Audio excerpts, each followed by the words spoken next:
December 11, 2020, Friday. Good day.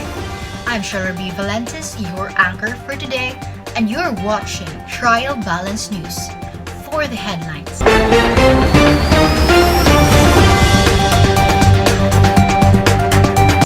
U.S. elected President Joe Biden helps Susan Rice as top domestic policy advisor amid cabinet picks. Government lifts ban on deployment of health workers abroad. Quarantine passes not needed to attend Misa de Gallo in Cebu. Filipino Flash Nonito Donaire withdraws title about as tested positive of COVID-19. Should the government officials gets vaccinated first? Wet weather ahead. LPA to dampen Metro Manila and the rest of Luzon.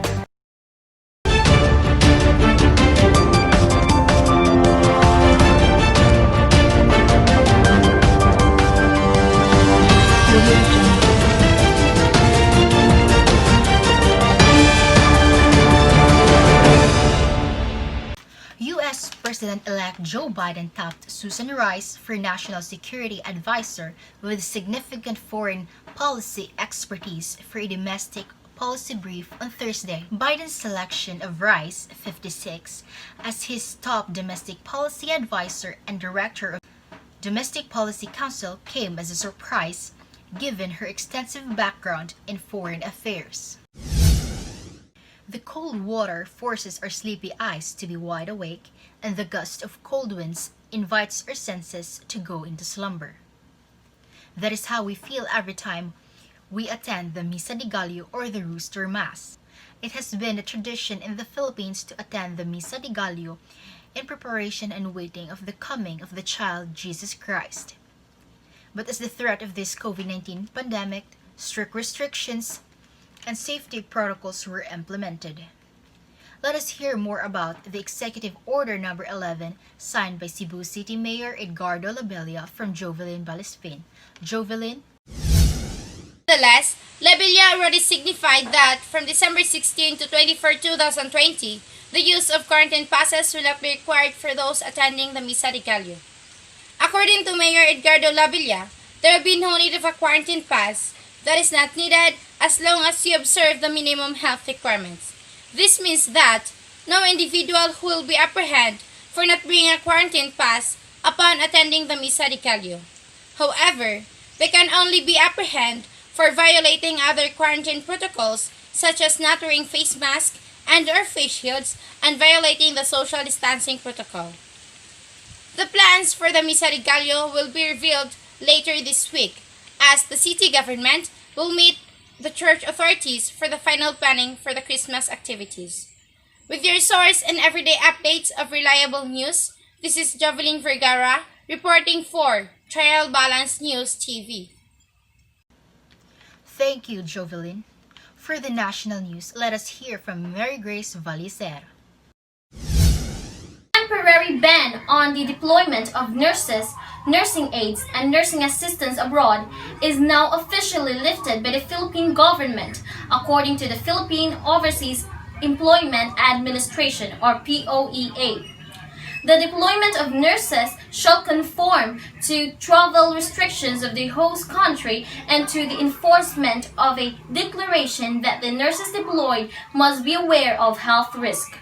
Mary Grace Valicer reporting. Thank you very much, Mary Grace. For our entertainment news, let us hear from Christian Villagonzalo.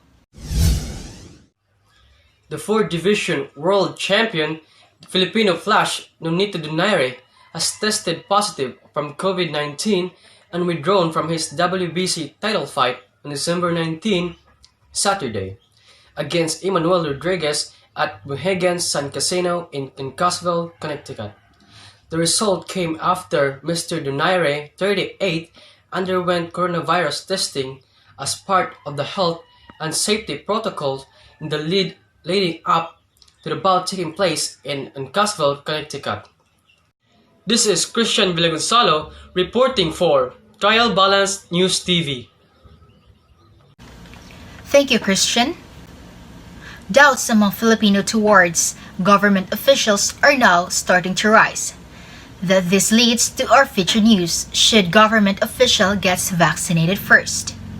Let us hear the full report from Jelame Icalina. Accepted the challenge of a senator to be among the first to receive the coronavirus disease 2019 vaccine to ensure its safety, adding that he would encourage other government officials to do the same. The government is targeting to inoculate 50 to 60% of the country's population to achieve herd immunity, wherein enough people in a specific area are protected against the infectious disease. If the reason is to encourage confidence about the safety of vaccines, that is right, but that is not right if the reason is just to be protected first.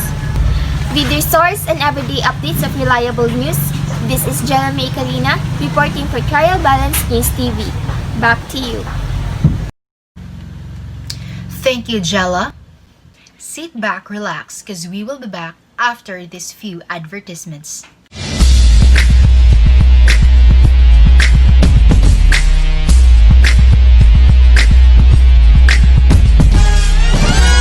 Made with gluten-free Versagel, slimy and shiny, enriched with tocopherol vitamin E oil, colored and flavored with freshly picked cranberries that gives you the confidence and the glossy shine that every lips deserve.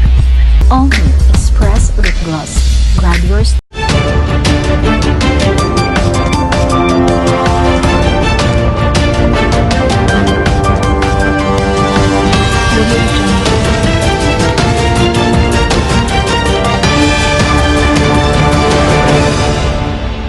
For our daily weather report, let us hear from Jerica Claro for the weather update. It's time to pack an umbrella, Manileñas. A low-pressure area will dampen Metro Manila and parts of Luzon on Thursday. The low-pressure area lies estimated 35 kilometers southwest of Alabat. Quezon as of 3 a.m. has a low chance of developing into a tropical depression.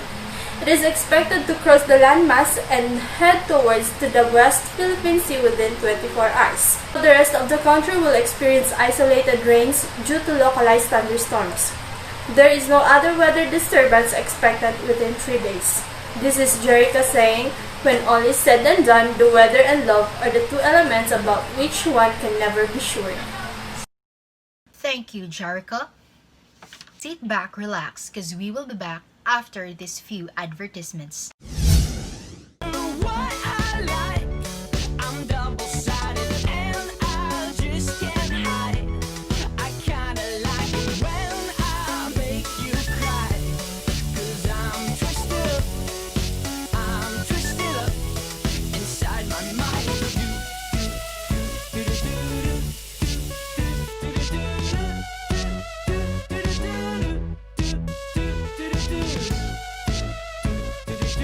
Cool.